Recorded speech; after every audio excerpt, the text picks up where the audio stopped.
Hallo zusammen und herzlich willkommen zu einem weiteren Video. Heute geht es endlich am Opel weiter. Ich widme mich heute dem Fahrwerk und zwar möchte ich heute an der Hinterachse anfangen. Ich hatte ja vor einiger Zeit schon erwähnt, ich habe ein TA Technics Fahrwerk bestellt und ich habe jetzt mich ein bisschen umgehört. Das Feedback, was ich bekommen habe, war, dass das wohl gar nicht so dolle ist. Das soll wohl ziemlich hart sein. Ich probiere es jetzt. Ich hatte mit meinem TÜV gesprochen, das kriege ich auch eingetragen. Wenn es dann wirklich böckelhart ist und gar nicht zu fahren ist, muss ich halt in den sauren Apfel beißen und das Fahrwerk nochmal tauschen. Aber ich probiere es jetzt einfach mal. Vielleicht hat es ja auch was mit der Höhe zu tun. Ich möchte das Fahrzeug nicht tief fahren. Ich möchte eine, sage ich mal, ja, Standardhöhe fahren, so wie es jetzt am Fahrzeug auch ist. Das heißt, ich werde jetzt auch messen, auf welcher Höhe steht das Fahrzeug jetzt. Allerdings kann ich das nicht an der Hinterachse messen, denn dort sind meine Dämpfer ja beschädigt. Da ist das Auto tiefer. Aber ich kann zumindest die Vorderachse dann messen. Das ist allerdings dann ein anderes Video. Das heißt, das sind so die Rahmenwerte, denen ich mich versuche anzunähern. Und bei der Hinterachse, da schaue ich, dass ich jetzt einfach, sage ich mal, ja, vielleicht 2-3 Zentimeter höher komme, als er jetzt liegt. Weil jetzt ist er relativ stark abgesackt und ist auch insgesamt gesehen, wenn jetzt hier die Front des Fahrzeugs wäre und hier das Heck, dann hängt da hinten so ein bisschen runter. Aber wie gesagt, das kann man ja hier einstellen, das heißt, das sollte dann gehen. Kurzer Überblick, was ist dabei? Wir haben hier zum einen die Verstellteller. Das müsste eigentlich für die Feder auf der Hinterachse sein. Das kommt mir zumindest mal so vor, werden wir dann im Verbauen oder während des Verbauens sehen, aber ich gehe stark davon aus, dass das der Verstellteller für die Feder an der Hinterachse ist. Bei dem Fahrwerk ist es ähnlich wie zum Beispiel bei meinem M2, dass wir ein Federdämpferpaket an der Vorderachse haben und ein getrenntes Dämpfer- und Federsegment an der Hinterachse. Und deswegen brauchen wir eben an der Feder an der Hinterachse die Möglichkeit, dort irgendwie die Höhe zu variieren. Da kommen wahrscheinlich die hier zum Einsatz. Mit den beiden Gewindemuttern wird dann gekontert. Ich sehe jetzt keine Verriegelungsschraube, wie das bei KW der Fall ist. Das heißt, hier verlässt man sich darauf, dass das Kontern genügt. Bei KW ist es so, haben wir hier am Teller nochmal so eine kleine Verriegelungsschraube. Aber ich denke, das sollte auch so funktionieren. Wie gesagt, das wird ja ein Fahrzeug für den normalen täglichen Gebrauch. Damit gehe ich ja nicht auf die Rennstrecke. Dann interessanterweise, das wusste ich gar nicht, sind auch neue Koppelstangen dabei für die Vorderachse. Ja. Das heißt, die werden wir jetzt in dem Video heute nicht brauchen, weil wir uns ja heute der Hinterachse widmen. Aber interessant zu wissen, dass da eben auch neue Koppelstangen mit dabei sind. So, und dann wird es ein bisschen spannender. Dann geht es in die Richtung, die wir heute brauchen. Und zwar die Federn für hinten. Wie gesagt, auf der Hinterachse ist das getrennt, Feder und Dämpfer, nicht eine Einheit wie in der Vorderachse. Bedeutet, wir verbauen das dann auch getrennt. Und hier, wie gesagt, jetzt beide Federn zusammen. Ich schaue mal, ob ich die auf die Schnelle hier rausgewurstelt bekomme.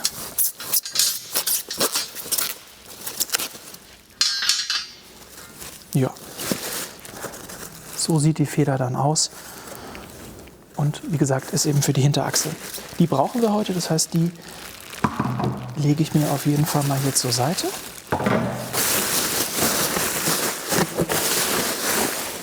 Was haben wir noch? Ich denke mal, die kleinen werden die Dämpfer für die Hinterachse sein. Jawohl.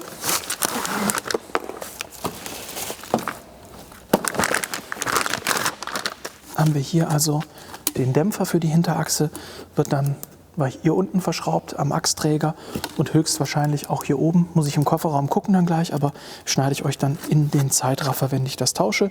Aber diese beiden Befestigungsstellen gibt es. Die werden wir jetzt auch lösen müssen, um den alten Dämpfer rauszubekommen. Wie gesagt, das ist jetzt kein luftunterstütztes Fahrwerk, so wie es drin ist. Aber meiner Recherche zufolge sollte man dort einfach irgendwo eine Sicherung ziehen können. Und dann ist die Luftverstellung auch Geschichte.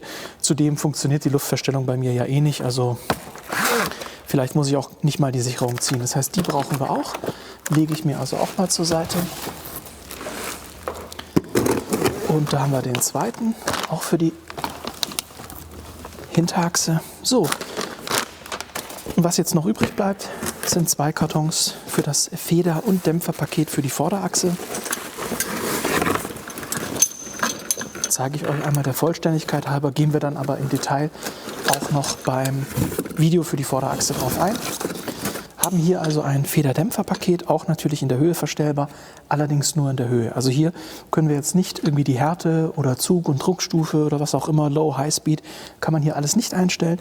Hier können wir lediglich die Höhe variieren und ähnlich wie bei KW haben wir hier so eine Helferfeder am unteren Teil, die für die Vorspannung sorgt und hier oben dann die eigentliche Feder, die die Arbeit übernimmt. Neue Domlager und so habe ich auch irgendwo liegen. Das heißt, wenn wir dann die Vorderachse verbauen, mache ich auch die Domlager und alles entsprechend neu.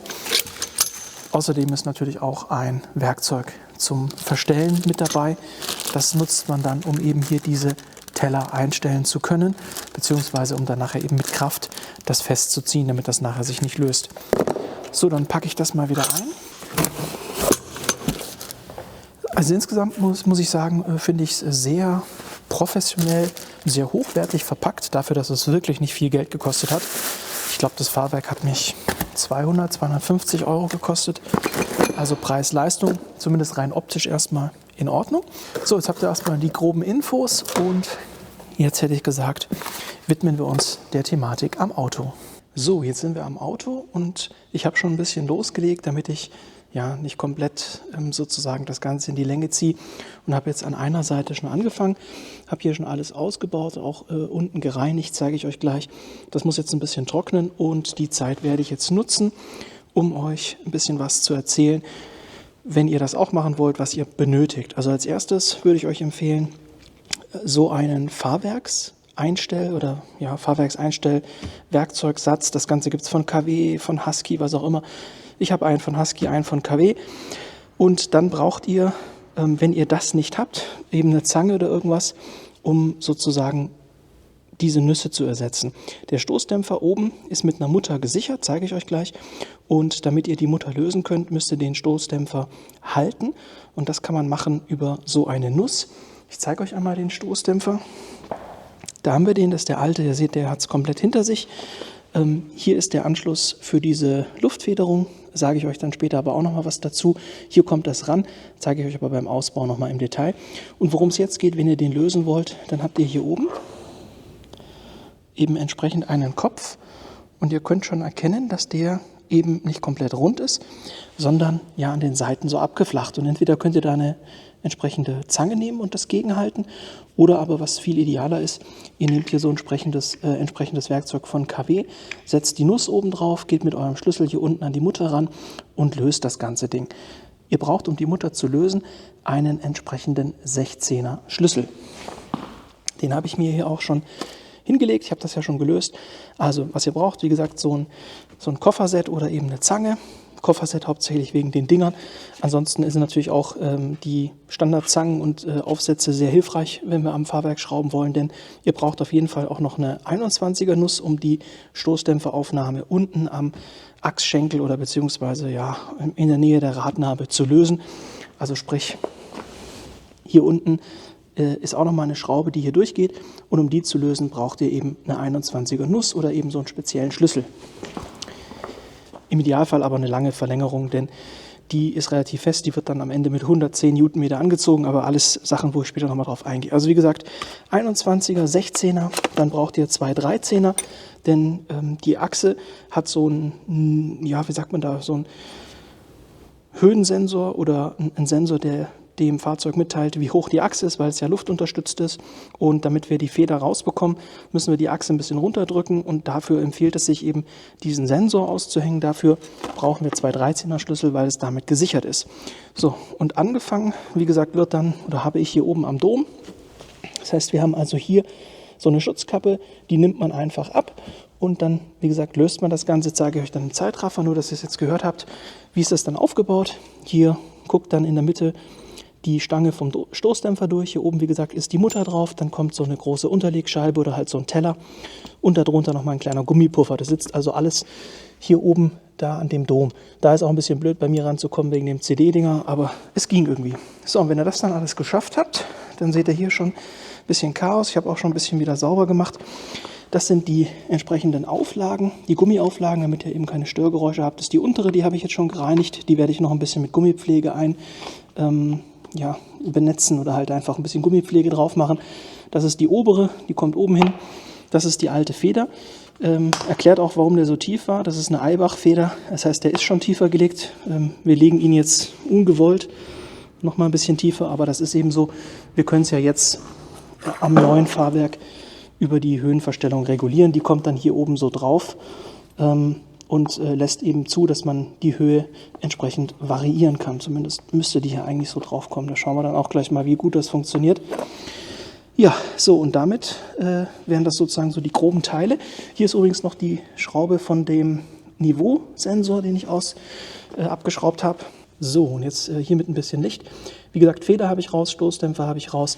Hier unten den Teller habe ich jetzt entsprechend gesäubert und mit Rostumwandler behandelt. Das, wie gesagt, muss noch trocknen, denn da waren so leichte Rostansätze. Und wenn ich jetzt hier schon dran bin, habe ich das einfach entsprechend abgeschliffen, sauber gemacht und dann mit Rostumwandler, wie gesagt, versiegelt.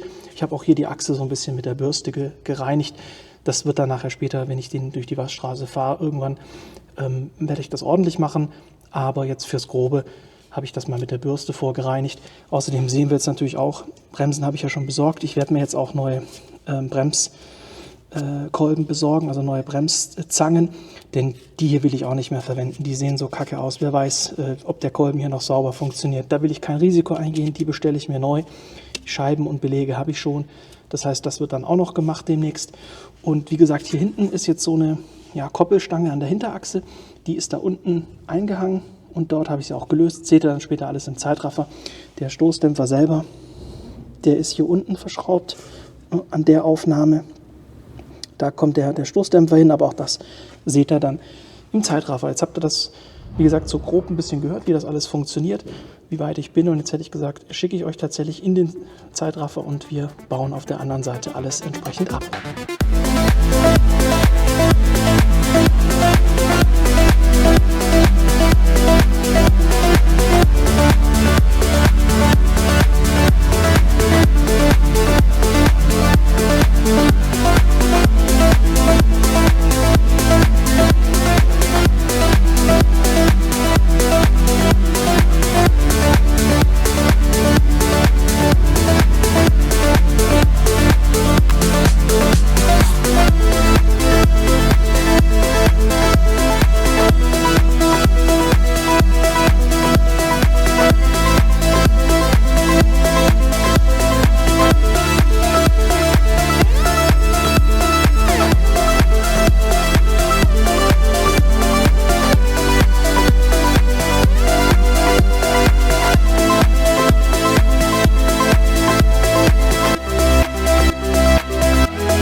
So, ich hoffe, ihr habt jetzt alles gesehen. Ich bin mir nicht ganz sicher, ob mein Zeitraffer komplett war. Ich hoffe es jetzt einfach mal. Es sind eigentlich gar nicht viele Schrauben. Wie gesagt, als erstes oder eben, bevor ihr den Dämpfer komplett löst, daran denken, wenn ihr hier diese Luftunterstützung habt, dass ihr den Stecker absteckt. Das zeige ich euch jetzt gleich nochmal, wie das funktioniert, weil das war auf dem Zeitraffer wahrscheinlich nicht gut zu sehen. So, und jetzt muss ich mal gucken, dass ich da oben auch Licht hinbekomme. Wir haben hier dieses Kabel mit der Luftversorgung. Wie gesagt, ich glaube, da kommt bei mir schon gar nichts mehr, aber das werden wir dann sehen. Und da ist hier unten, ich weiß nicht, wie gut man das erkennen kann, da sind jetzt so zwei Metallnasenenden, wie auch immer man das nennen möchte. Und wenn man die zusammendrückt, dann kann man diese Klammer, dann öffnet sich die Klammer und man kann den Stecker abziehen. Ansonsten könnt ihr es auch so weit drücken, dass ihr die Klammer aus der Halterung zieht. Das habe ich vorher gemacht. Jetzt, wie gesagt, so ist der Normalzustand. Es dreht sich leider immer so ein bisschen blöd. Und wenn ihr jetzt hier diese Klammer anschaut, dann drückt ihr da unten drauf und dann öffnet sich, seht ihr das? Öffnet sich diese Verriegelung und dann könnt ihr es ja einfach zur Seite schieben oder nach oben oder wegziehen, wie auch immer. Und dann ist das lose. Wie gesagt, ob dann da nachher Luft rauskommt oder nicht, muss ich gucken. Ansonsten würde ich die Kabel halt irgendwie verbinden oder verschließen, wie auch immer. So, und dann haben wir hier umgeputzt. Ne? So sieht das oder so sah das vorher auf der anderen Seite auch aus. Das muss ich jetzt eben auch noch sauber machen, unten drunter mit Rostumwandler behandeln, dass das auch gut ist. Und da hinten dran ist ja der Sensor für die Niveauregulierung. Den habe ich unten auch abgeschraubt, war ja auch im Zeitraffer drin. Ja, jetzt, wie gesagt, mache ich das hier noch sauber. Ich bin mir allerdings nicht sicher, ob ich in dem Video das komplett zusammengebaut bekomme an der Hinterachse, denn kein Video ohne Probleme. Und zwar ist hier so ein Gummipuffer an der Hinterachse, der ist für die Feder gedacht. Der sitzt oben hier an der Karosserie und geht dann so in die Feder rein. Und das Ganze ist hier dieser Nüppel, ne, da kommt das so drauf, um eben nervige Störgeräusche zu unterbinden, analog zu der Lösung, die man hier unten hat mit dem Gummiteller. Jetzt ist aber das Problem, ich habe jetzt hier ein höhenverstellbares Fahrwerk und normalerweise, so kenne ich das von KW, ich habe jetzt leider bei TA Technics niemand erreicht, aber ich hätte gesagt, das passt so. Das sitzt hier plan auf und so könnte man dann die Höhe verstellen. Ja, jetzt scheitert es aber daran, dass dieser Gumminuppel einfach zu dick ist. Wer kennt es nicht aus dem richtigen Leben, wenn er zu dick ist? Haha. Ja, nee, also es ist halt einfach, es passt halt nicht. Also ich könnte jetzt natürlich hier irgendwie mit Gewalt oder so oder vielleicht auch mit Silikonspray und Gewalt. Das würde ich aber erst machen wollen, nachdem ich Rücksprache gehalten habe mit TA Technics. Denn den jetzt da drauf fixen und dann nachher nicht mehr runterbekommen, habe ich wenig Lust zu. Den ganz weglassen und dann nachher Poltergeräusche haben, möchte ich eigentlich auch nicht. Bedeutet, ich versuche weiterhin telefonisch TA Technics zu erreichen. Ist heute eigentlich ganz normaler Wochentag. Ein Mittwoch ist es. Aber seit Stunden geht da keiner ans Telefon. Klassisch Deutschland. Ja, aber gut, so ist es eben. Wie gesagt, daran hängt es jetzt. Ich mache jetzt mal die andere Seite noch sauber und bereite das alles vor. Versuche die Jungs von TA Technics weiter zu erreichen. Und ja, je nachdem geht es dann entweder gleich mit der Feder weiter oder eben wir machen erstmal nur die Stoßdämpfer wieder ran. So, ich habe jetzt also bei TA Technics leider niemanden erreicht. Ich habe jetzt, ich denke, man kann es sehen, diesen Gummipuffer oben einfach weggelassen. Ich hoffe jetzt einfach, dass, wenn später das Fahrzeuggewicht drauf liegt, das muss ich dann eben kontrollieren, mich separat nochmal schlau machen. Ich fahre das Auto ja jetzt eh nicht. Da ist es sowieso nicht so akut, das Problem. Das heißt, wie gesagt, ich schaue jetzt einfach, wie es von der Geräuschentwicklung ist. Auf der ersten Fahrt, wenn ich die dann demnächst hoffentlich irgendwann mal mache.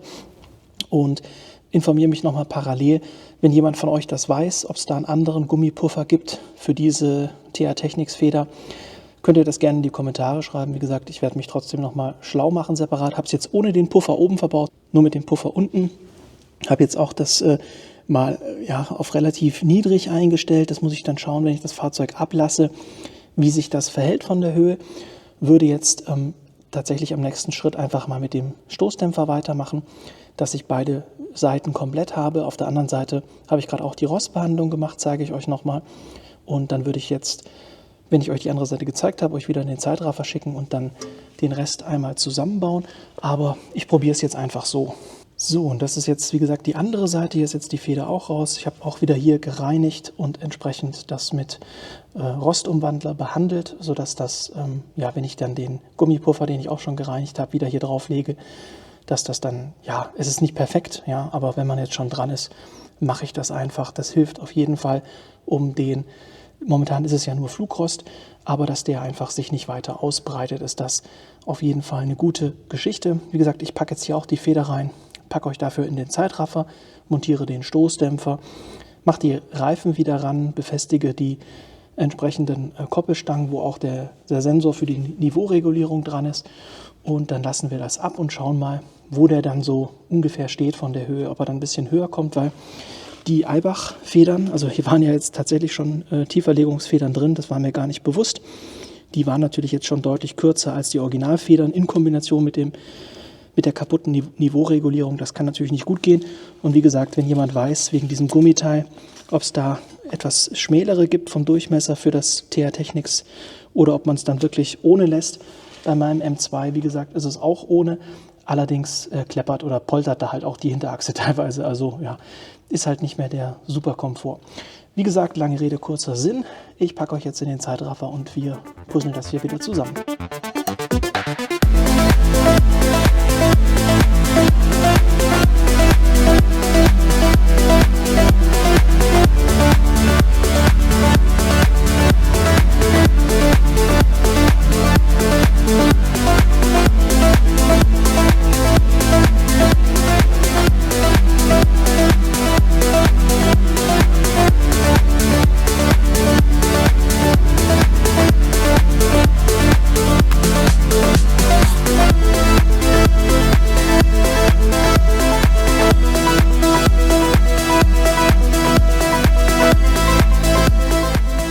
So, ich habe jetzt die Federn und die Dämpfer verbaut. Es ist auch soweit erstmal alles vorbereitet. Ich habe noch nicht alle Schrauben festgezogen. Die Schrauben gerade unten am Dämpfer. Also, wenn wir hier schauen, diese Schraube, die werde ich erst komplett festziehen mit 110 Newtonmeter. So steht das im Reparaturleitfaden, wenn ich das Fahrzeug abgelassen habe und das auf den eigenen Rädern steht, einfach damit sich da nichts verspannt. Denn das ist ja sozusagen die normale Fahrzeugsituation, wenn es dann auf den Rädern steht. Die Federn bzw. die Vorspannung habe ich jetzt so eingestellt, dass circa, ich weiß nicht, ob man das erkennen kann, ich habe es auch schwer gehabt, das überhaupt rauszufinden, so circa 7 Gewindegänge noch frei sind. Also er ist jetzt nicht ganz hoch, auch nicht ganz unten. Ich denke, man sieht das auch oben, ist jetzt mehr oder weniger so in der Mitte. Also 7 Gewindegänge. So, und wenn wir jetzt hier auf die andere Seite gucken, gleiches Spiel, hier habe ich auch so eingestellt, dass wir circa, so, ich glaube, so kann man das sehen. Ungefähr, es ist ganz schwierig dahin zu filmen, es ist halt wie immer kaum Platz. Es ist auch super nervig, das einzustellen, denn hier ist ja diese Innenwand und wie ihr sehen könnt, ist das Einstellding komplett verdeckt. War also ein Riesengefummel, das überhaupt so hinzubekommen. Es ist genau wie beim M2. Ich verstehe nicht, wieso die solche Gewindefahrwerke anbieten, wenn man den Scheiß dann nicht einstellen kann. Also das kann ich keinem empfehlen. Kauft das Originalfahrwerk. Das macht hier gar keinen Spaß, diese Einstellung. Aber da habe ich es auch so gemacht, so auf 7 Gewindegänge noch freigelassen. Wichtig im Reparaturleitfaden stand, dass die Öffnung der Feder, sieht man das da oben? Ja, da wo die Feder öffnet, dass das in Fahrzeugrichtung oder in Fahrtrichtung nach hinten zeigen soll. Das habe ich jetzt so gemacht. Im Reparaturleitfaden stand, dass es sonst Geräusche gibt. Keine Ahnung, ob das nur bei den Originalfedern so ist oder auch bei denen. Ich habe es mal so gemacht. Hier ist jetzt auch noch nicht festgezogen, nur angesetzt. Ich ziehe es jetzt fest, wenn es auf dem Boden steht, das Fahrzeug. Können jetzt auch mal von hinten gucken. So sieht das jetzt aus. Ganz schönes Schlachtfeld, muss auch noch wieder sauber machen. Und dann hier die Rampen wieder anbringen, damit ich ihn ablassen kann. Das Einzige, was jetzt noch fehlt, das mache ich jetzt noch gleich, ist hier unten. So, und das, was ich jetzt noch gleich mache oder auch noch machen muss, ist hier diese Koppelstangen. Keine Ahnung, ob das Koppelstange heißt, aber das ist eben auch nochmal diese Stangen, wo jetzt auf der einen Seite auch der Niveauregulierungssensor dran ist. Die werde ich auch wieder befestigen. Die werde ich schon komplett festziehen. Denn für die ist es eigentlich, hätte ich gesagt, unerheblich, in welcher Position sich jetzt die Achse befindet. Wäre jetzt zumindest mal meine Idee gewesen. Außerdem macht man die ja eh nicht so wahnsinnig fest. Also da würde ich jetzt maximal 15 Newtonmeter drauf geben, mehr nicht. Wie gesagt, das andere Wichtige hier, die große Schraube, die bekommt, wenn das Fahrzeug dann abgelassen ist und in der Normalposition ist, dann ziehe ich die mit 110 an.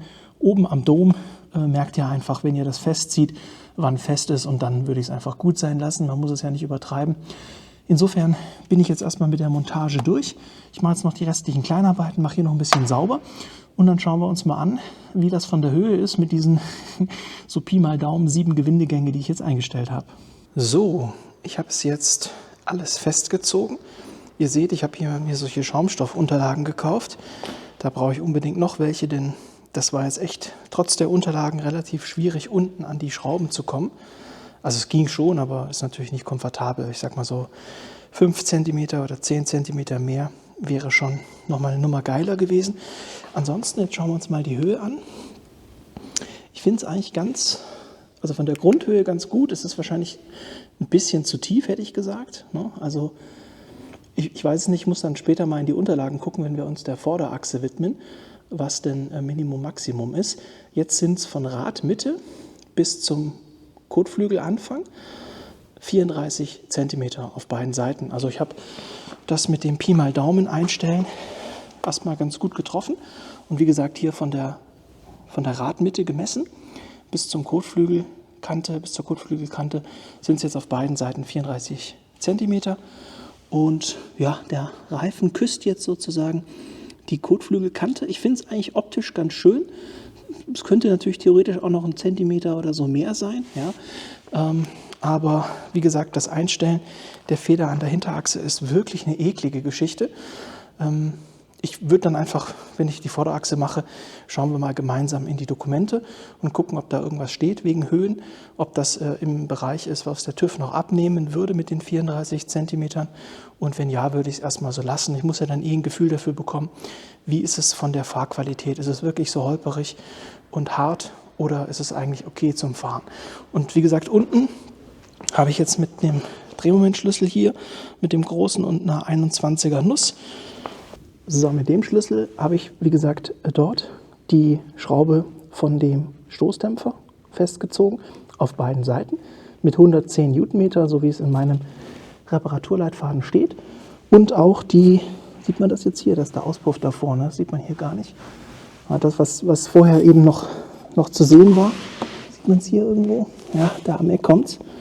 Dort hinten, ich highlighte es jetzt im Video für euch, diese Koppel, ich sage jetzt einfach Koppelstange, keine Ahnung, ob das so heißt, die hatte ich ja gelöst und die hatte ich, wie gesagt, nicht festgezogen, sondern nur die Schraube durchgesteckt und die Muttern einfach ein bisschen vormontiert, habe das Fahrzeug abgesenkt und habe sowohl diese Koppelstange als auch die Koppelstange und den Stoßdämpfer auf der anderen Seite entsprechend festgezogen. Die Koppelstange habe ich jetzt einfach handfest gemacht, dann wenn fest war mit dem Hand, also wenn ich mit der Hand anziehe, dann, wenn eben der Widerstand da war, habe ich aufgehört, da habe ich jetzt keinen Drehmomentschlüssel genommen, aber die Schraube hier am Stoßdämpfer, die bekommt eben laut Leitfaden 110 Newtonmeter. Damit ist alles wieder fest. Da hinten sehen wir auch, da ist der Sensor, also dieser Niveausensor wieder verbunden, das ist alles tippitoppi. Ja, insofern wären wir hier unten erstmal durch. So, und dadurch, dass wir unten fertig sind, jetzt zeige ich euch nochmal die andere Seite. Hier ist es, wie gesagt, auch die 34 cm, also das mit diesen ca. 7 Gewindegängen, was ich jetzt auf beiden Seiten hatte, hat dafür gesorgt, dass jetzt der Abstand von Radmitte zu Kotflügel auf beiden Seiten gleich ist. Was bedeutet, wir sind jetzt mit dem Video, mit dem, was ich heute machen wollte, Hinterachse, das Fahrwerk tauschen, sind wir durch. Beim nächsten Video geht es entweder, je nachdem wie die Teilebestellungen laufen, auch nochmal an der Hinterachse weiter mit der Bremse oder wir machen an der Vorderachse weiter und tauschen die Dämpfer vorne. Ich hätte gesagt, wir verabschieden uns hier an der Stelle, wo das Auto wieder in einer relativ waagerechten Position steht. Wie gesagt, davor ist er ja hinten so ein bisschen durchgehangen. Das ist jetzt nicht mehr. Müssen wir halt dann schauen, wie es mit der Vorderachse wird, wie weit ich dann da runter muss. Also wie gesagt, prinzipiell finde ich die Höhe ganz gut. Das gefällt mir eigentlich, vielleicht noch ein Tickchen höher, aber das muss ich dann gucken. Das kann ich ja dann nachnivellieren, wenn wir an der Vorderachse entsprechend durch sind. Insofern euch eine gute Zeit. Würde mich freuen, wenn ihr beim nächsten Mal auch wieder einschaltet. Bis dahin, macht's gut und ciao.